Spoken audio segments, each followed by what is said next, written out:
1844, 2028 timeline.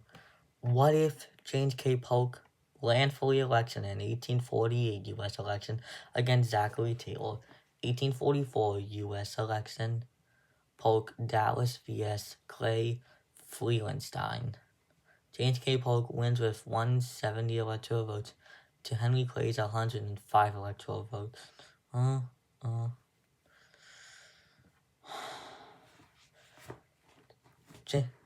James K. Polk would James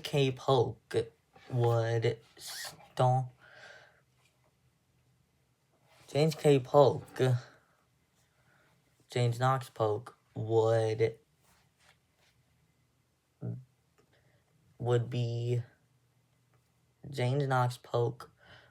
continue the legacy of Martin Van Buren and Andrew Jackson.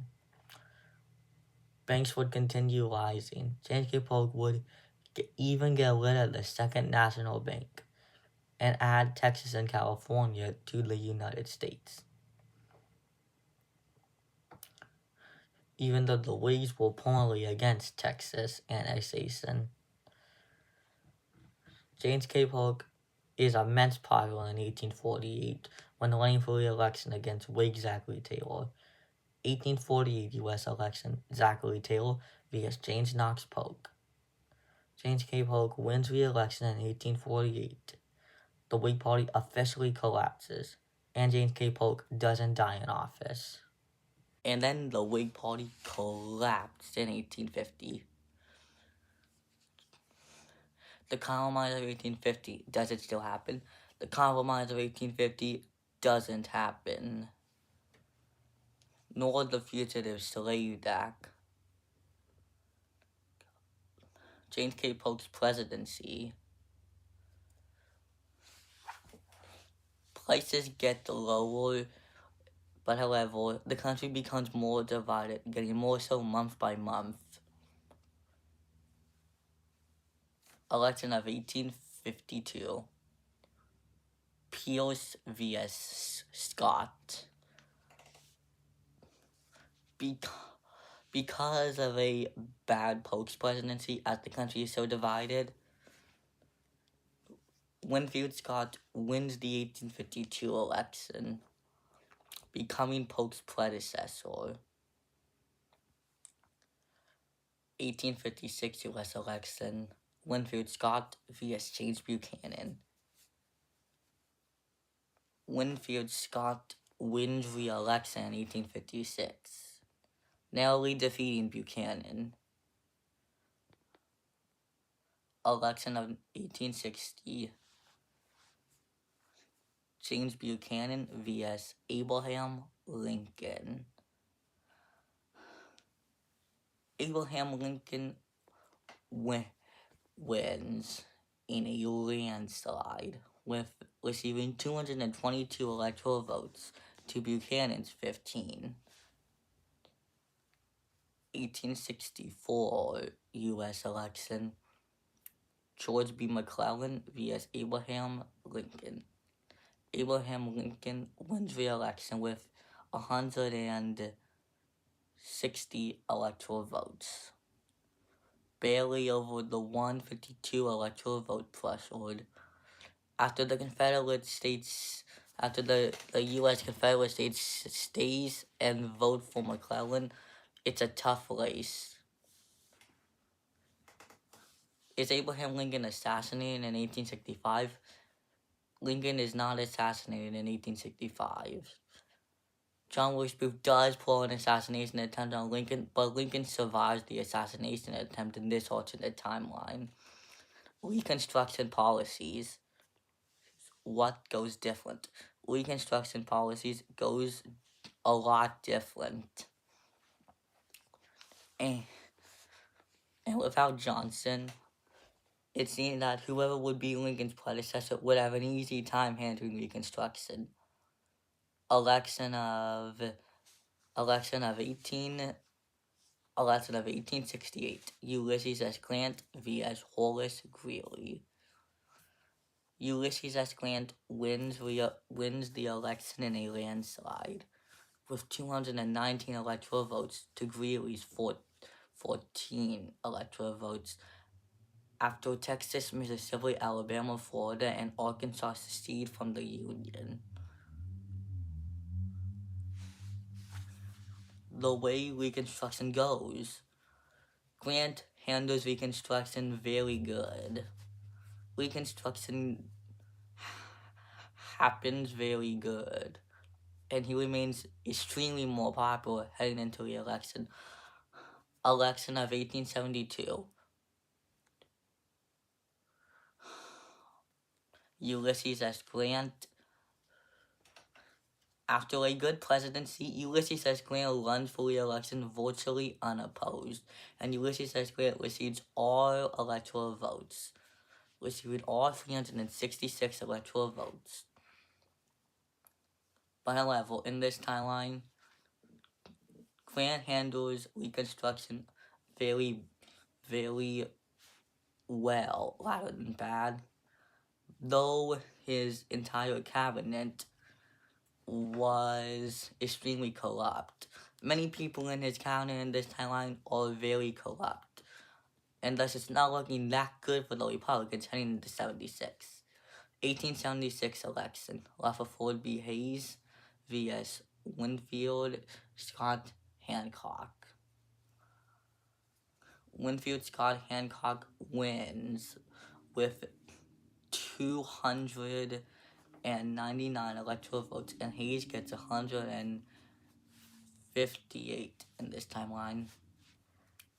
Election of 1880. President Winfield Scott Hancock vs. James G. Blaine.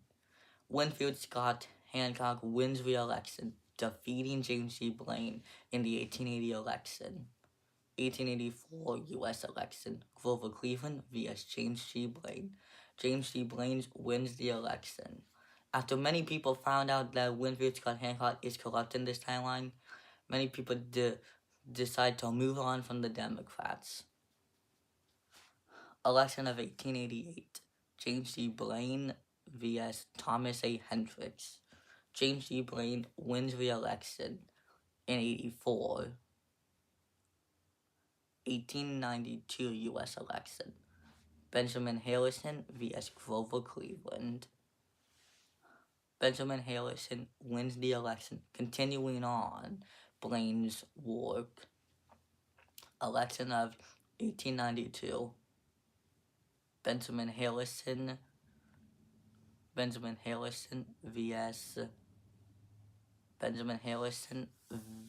vs. David Hill vs. Theodore Roosevelt. After losing the Republican nomination, Theodore Roosevelt runs as an independent. Because of the Democratic split, Benjamin Harrison was able to win re-election. The Panic of 1893.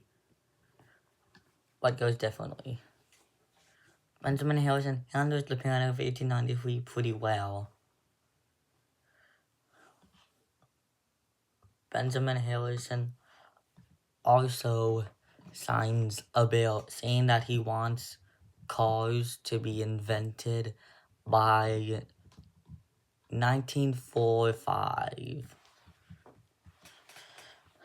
Congress accepts the bill and includes it as followed by that. The Panic of 1893 would come to an end. In 1900, the Republicans nominate William McKinley, but the Democrats go with David Hill. It was looking like that David Hill might win, but due to the bill that came to the invention of cars, the ending of the Panic of 1893, the fall of stagflation, which normally it happens in the 1970s, but instead it's happening in the 1880s in this timeline. And due to the lies and the fall of the Democrats, who hadn't won an election, for a long time. The Republicans are kind of popular. Heading into the 1896 election, only a month before the election, it wasn't looking good for David Hill.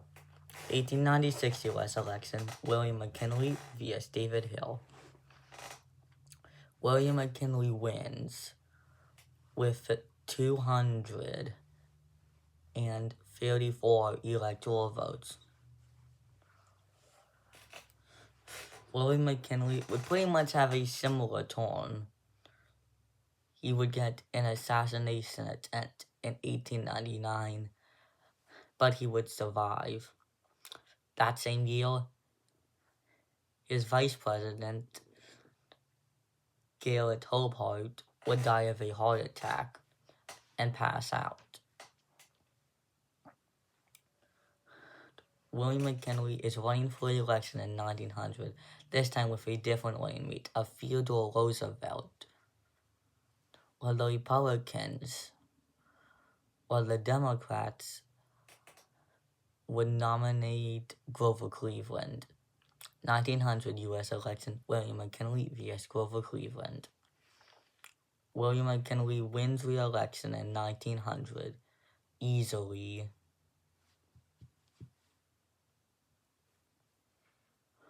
William McKinley destroyed Grover Cleveland to win re-election in 1900. He would get a second assassination attempt in 1901, September 19th, just like in real life. But he would survive again and continue on Benjamin Harrison's legacy. William McKinley would also raise tariffs and raise taxes.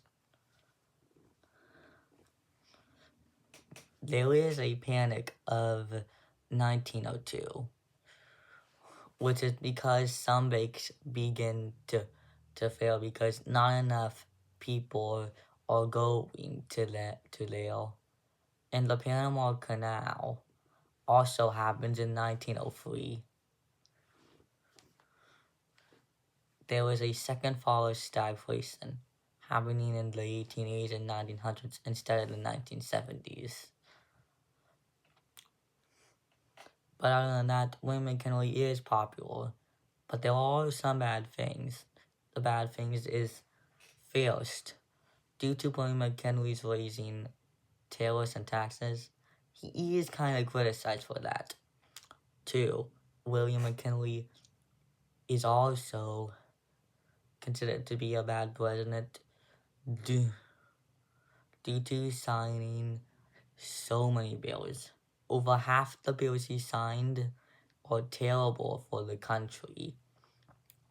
Most of the bills are like destroying houses, destroying farms, etc. The Republicans are unpopular.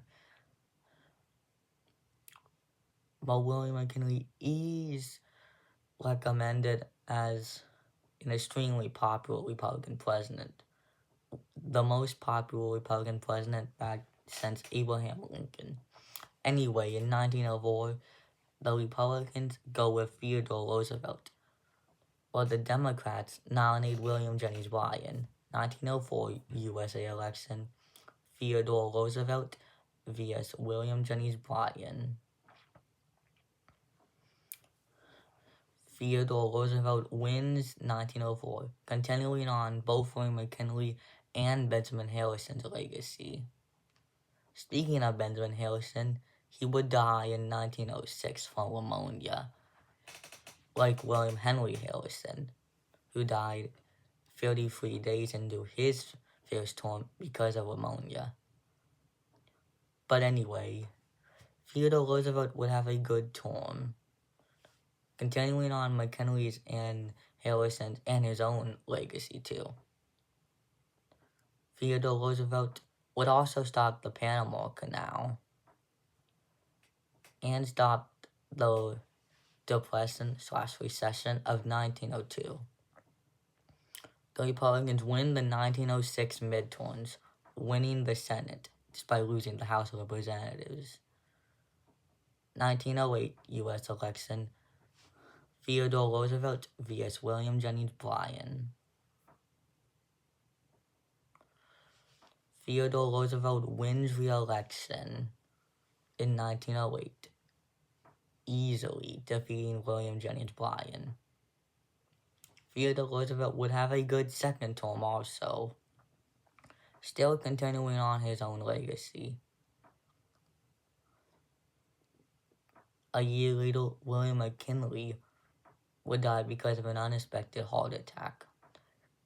But anyway, let's talk more about Theodore Roosevelt's presidency.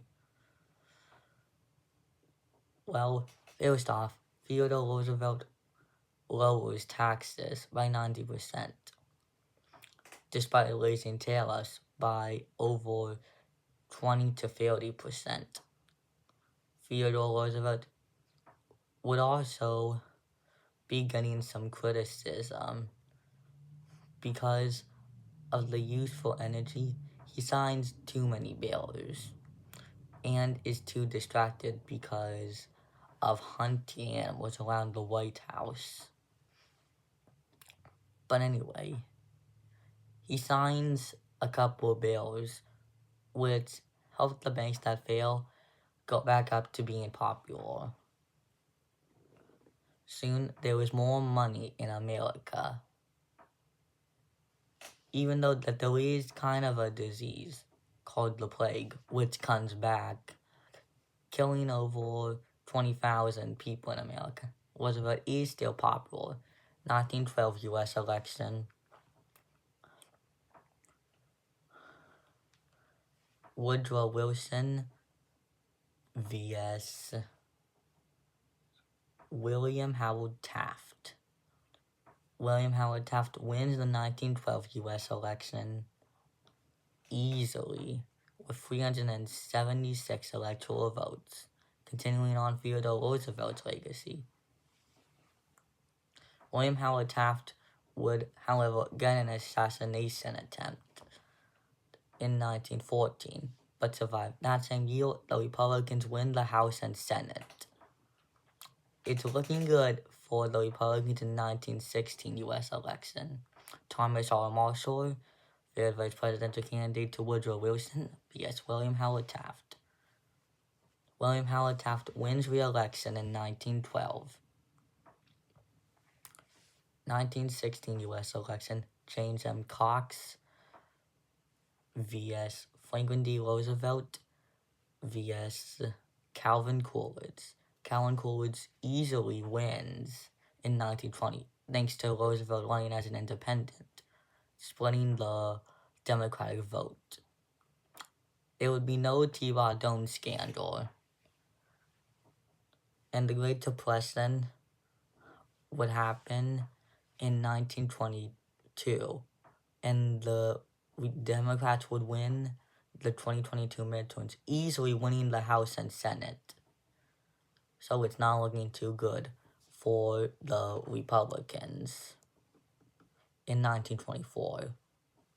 1924 U.S. election, Calvin Coolidge vs. Franklin D. Roosevelt. In a shocking upset, Calvin Coolidge wins re-election in 1924. But then there's a hurricane in 1926, which shows the signs of the Depression only getting worse. In 1928 U.S. election, Charles Cordes vs. Al Smith. Al Smith wins 1928 with a landslide victory. But then, after Al Smith's election landslide over Charles Cordes, the Great Depression only gets worse. Millions of people died due to mass starvation and homes being lost. Many people make small towns calling them Al Smithvilles to blame the Depression on Smith. Oh, and there are also Dust Bowls, which, just like with Hoover, it wasn't Al Smith's fault. Al Smith also raises taxes and raising tariffs, stupidly thinking it would end the Depression, but that only makes things worse, as prices goes even more higher by over 100%. Al Smith would also be criticized for his Catholics. And due to him being a Roman Catholic, Al Smith is very unpopular. The only reason why he even won in 1932 is because many people didn't like Charles Cordes' campaign. But anyway, Al Smith is very unpopular. To make things worse, more terrorists keep coming into the country. And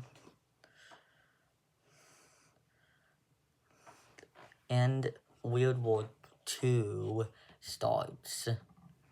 It starts in 1931 in this timeline, making Al Smith even more unpopular. Al Smith is running for re-election in 1932.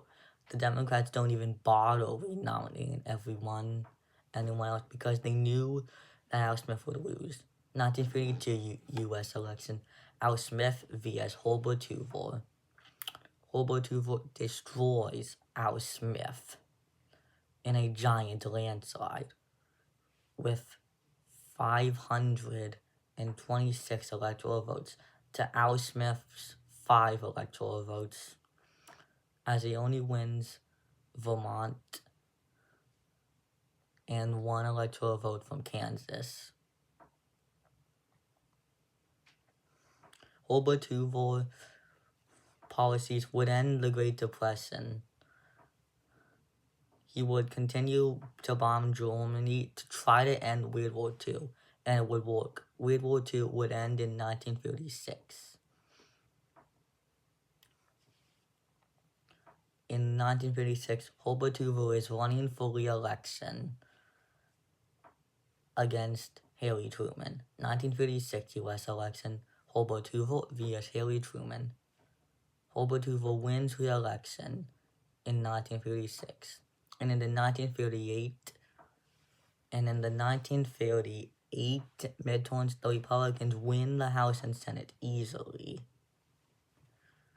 Meanwhile, the Depression is still being blamed on the Democrats and not showing signs of giving up. The Depression would end in 1939. Even though the Depression had started during Republican Calvin Coolidge's presidency, it was blamed during Democrats' Al Smith presidency. But however, in 1940, Herbert Hoover would make tariffs a bit more higher, about like 7 to 11% more.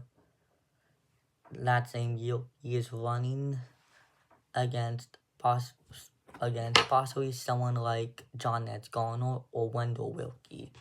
1940 U.S. election, Herbert Hoover vs. Wendell Willkie. Herbert Hoover wins an unprecedented failed presidential term due to his extreme popularity.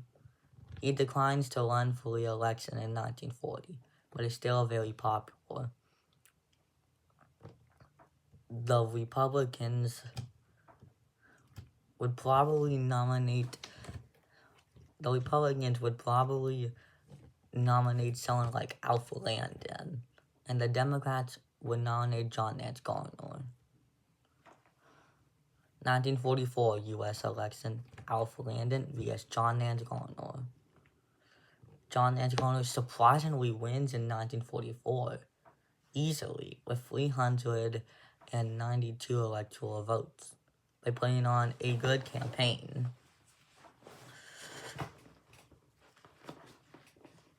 John Nance Garner would have a good first term, continuing on Herbert Hoover's legacy, which many people like, making John Nance Garner even more popular. John Nance Garner is very old in this timeline, but he is still able to make more accomplishments in his presidency. In 1948, John Nance Garner is running for re-election. 1940 U.S. election, John Nance Garner vs. Thomas E. Dewey. via Strong Fillmore. Strong Fillmore, who's running for the presidency as an independent, splits up the Republican vote, which has John Nance Garner's chances of winning re-election more easy. John Nance Garner easily wins re-election with 424 electoral votes and 70.9% of the popular vote. John Nance Garner would have an even better second term for a little while at least. And during that time, John Nance Garner would lower tariffs, lower taxes, and make cars the invention. Making the invention of cars. By a level, the Republicans would take back the House and Senate. In the 1950 midterms, and in 1951, an assassination attempt is done on John Nance Garner. John Nance Garner would be assassinated successively in 1952. And his vice president, Wendell Willkie, who survived the heart attack in 1944 that he had in 1944, would take his place. 1944 U.S. election, Dwight D. Eisenhower vs. Wendell Willkie vs. Hillard Stassen. Dwight D. Eisenhower wins 1952. Even though that Hillard Stassen, running as an independent, took away a lot of votes from Eisenhower. Dwight D. Eisenhower would continue the legacy of Herbert Hoover. And while Dwight D. Eisenhower is very popular for creating the first federal highway, lowering tariffs and lowering taxes even more, and expanding child labor law, he does get some criticism. And in 1954, the Republicans still win the House and the Senate. 1956 U.S. election, John F. Kennedy vs. Dwight David Eisenhower. Dwight D. Eisenhower wins re-election narrowly with 288 electoral votes. The reason why it was a close election is because of John F. Kennedy's masterful campaign. But John F. Kennedy didn't stand that much of a chance against Dwight Eisenhower, so Dwight D. Eisenhower was able to win re-election. There was a recession at the end of 1956. And in 1960, the Democrats re-nominate John F. Kennedy. John F. Kennedy would nominate Adlai Stevenson as his running mate. 1960 U.S. election, John F. Kennedy vs. Richard Nixon, just like in real life. Richard Nixon would win the 1960 U.S. election easily, with 323 electoral votes. By a level, Richard Nixon's first term is nothing short of a disaster. The 1959 recession only gets worse. Nixon bombs the U.S.A., even though he was actually trying to bomb Cambodia for no reason. Richard Nixon would also have a scandal with his wife, Pat Nixon, in which he would be cheating on his wife. In this timeline, the Vietnam War also happens, making Nixon more unpopular.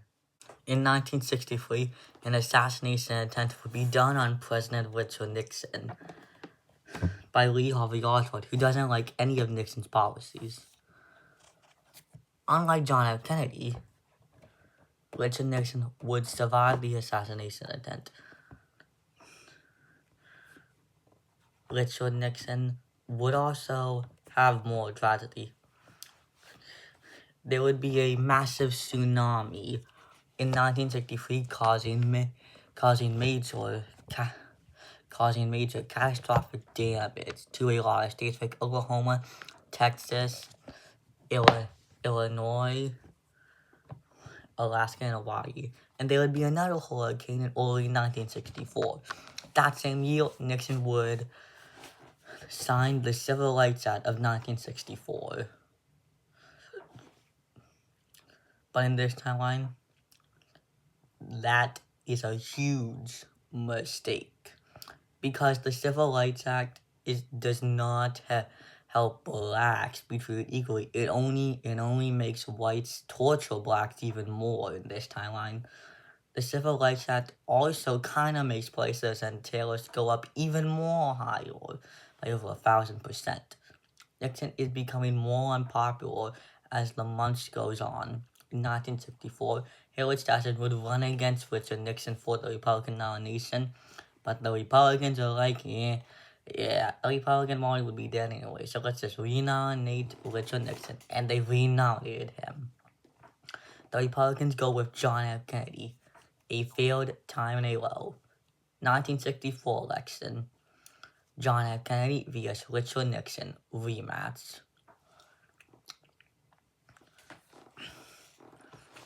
John F. Kennedy wins re-election in 1964. Easy peasy with a landslide. Nixon only wins California, Oregon, Wisconsin, and Indiana. Due to the fact Hillary Clinton also helped Kennedy win by running as an independent and splitting the Republican vote. Just enough to give Kennedy Illinois, Texas, Hawaii, and Alaska, and Vermont and Maine. John F. Kennedy would have a good term. He would be pretty much the opposite of Richard Nixon, signing the 1964 Civil Rights Act, which was the right thing in this timeline, making blacks be more treated equally. John F. Kennedy would also end the war with Cuba, and the 1959 recession would end. He would also lower taxes and lower tariffs, and ban all tariffs in the U.S.A.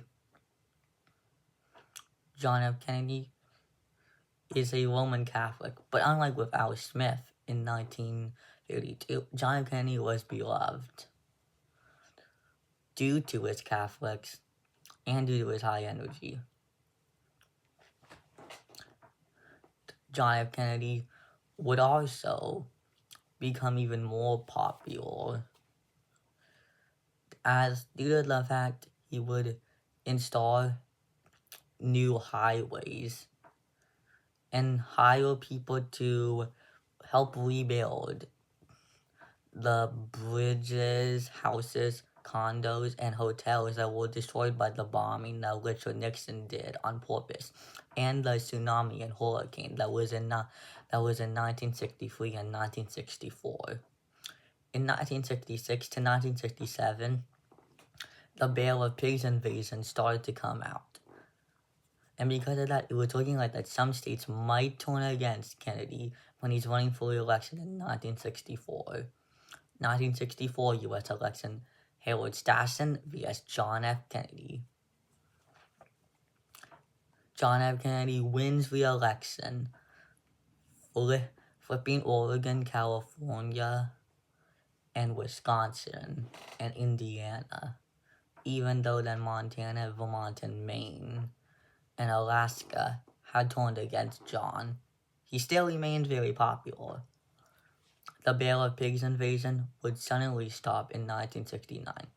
But however, John F. Kennedy would get an assassination attempt in 1970, but survive. John F. Kennedy would also help blacks more by signing the 1972 Civil Rights Act, which made it illegal to not let to treat blacks like they're being tortured. Anyway, John F. Kennedy had such a good presidency. It's impossible for the Republicans to win in 1972 or 1976 or 1980. It's looking like that the Democrats will win. 1972 U.S. election. Hillard Stassen vs. Robert F. Kennedy. Robert F. Kennedy wins in 1972 via landslide. Robert F. Kennedy would continue the legacy of John F. Kennedy, continuing on John's work. Not else that much to say about his presidency, other about the stagflation from 1973 to 1975, and the previous fall of stagflation. 1976 U.S. election, Robert F. Kennedy vs. Gerald Ford. Surprising, Gerald Ford narrowly wins in 1976 with 288 electoral votes. The reason why Gerald Ford won was because he put up a way better campaign and won a lot of the presidential debates, half of the presidential debates, that is. And so Robert F. Kennedy lost in 1976 by a level. Gerald Ford would deal with more stagflation, a terrible economy, and the hostage land crisis. The hostages, the 59 hostages, wouldn't get released. Gerald Ford was very unpopular. 1980 U.S. election, Gerald Ford vs. Robert F. Kennedy. Again, Robert F. Kennedy wins the election in 1980, in this time becoming the first and probably the only president to serve 2 non-consecutive terms. 1984 U.S. election, Gerald Ford vs. Ronald Reagan. Reagan, who stays as a Democrat in this alternate timeline, wins the election with 388 electoral votes. Ronald Reagan has a relatively good presidential term, continuing on John F. Kennedy's and Robert F. Kennedy's legacy, continuing the rise of taxes and tariffs. Sure, in this timeline, the people love that. 1988 U.S. election, Ronald Reagan vs. Gerald Ford. Again, Ronald Reagan wins the election easily with 500 electoral votes, flipping even more states like Illinois, Wisconsin, Pennsylvania, Michigan, Ohio, Vermont, New Hampshire, Delaware, and New Jersey, and New Mexico, and Colorado, and Hawaii, and Alaska. But however, due to Reagan's old age, Reagan is kind of getting a bit criticized for it. 1992 U.S. election, Gerald Ford vs. Bill Clinton. Due to Ronald Reagan getting criticized for his old age, it cost the Democrats the election, and Gerald Ford goes on to win 1992, becoming the first president since Robert F. Kennedy to win 2 non-consecutive terms. Gerald Ford has a bad presidential term. It's not as worse as Richard Nixon, but still terrible. The involving of stagflation still goes on, getting much more worse. And there is a recession from 1994 to 1996. 1996 U.S. election, Bill Clinton vs. George H.W. Bush. Bill Clinton easily wins 1996 with 388 electoral votes. The reason why Bush won is because during his campaign, he was lied about raising taxes being caught. Bill Clinton would have a good presidential term, despite the Monica Lewinsky scandal in 1999. There was more voter fraud, and the Republicans are doomed in 2000 U.S. election. Bill Clinton vs. George W. Bush. Bill Clinton wins re-election in 2000. But however, things begin to shift upon. Bill Clinton is impeached again, this time for assortment of fraud, as he ultimately lies about making new technology. In 2004, the Democrats nominated Vice President Al Gore, while the Republicans go with George W. Bush. 2004 U.S. election, Al Gore vs. George W. Bush. Al Gore wins 2004 with 368 electoral votes, continuing on Bill Clinton's legacy. The 2006 Hurricane Katrina and the 2008 Great Recession makes Al Gore pretty unpopular. And in 2008, the Republicans nominated George W. Bush a third time. 2008 U.S. election, Al Gore vs. George W. Bush. George W. Bush easily wins 2008, 369 electoral votes. The 2008 recession would stop in 2012. 2012 U.S. election, Barack Obama vs. George W. Bush. George W. Bush wins re-election in 2012. George W. Bush would have a meh presidential term. There's a hurricane in California that year, and there's a tornado in Kansas a month later. 2016 U.S. election, Barack Obama vs. Mike Pence. Barack Obama easily wins 2016. The COVID-19 pandemic would make Obama more popular, as thanks to Obamacare, the COVID-19 pandemic is actually starting to slow down.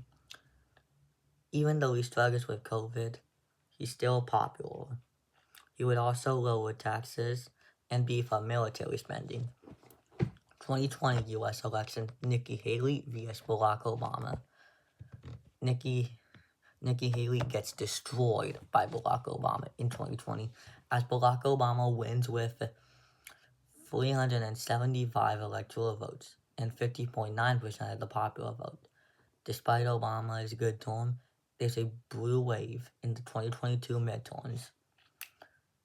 The Republicans would nominate Josh Hawley, while the Democrats would go with Tim Walz. 2024 U.S. election, Tim Walz vs. Josh Hawley. Josh Hawley easily wins 2024 with 359 electoral votes. Inside, the Republicans' fingers are being pointed everywhere. Josh Hawley's term is nothing short of a disaster. The COVID-19 pandemic only gets worse. Over 2,000 million people died during COVID, reaching as high as 100,000 million deaths across the world. The Democrats nominate Pete Buttigieg.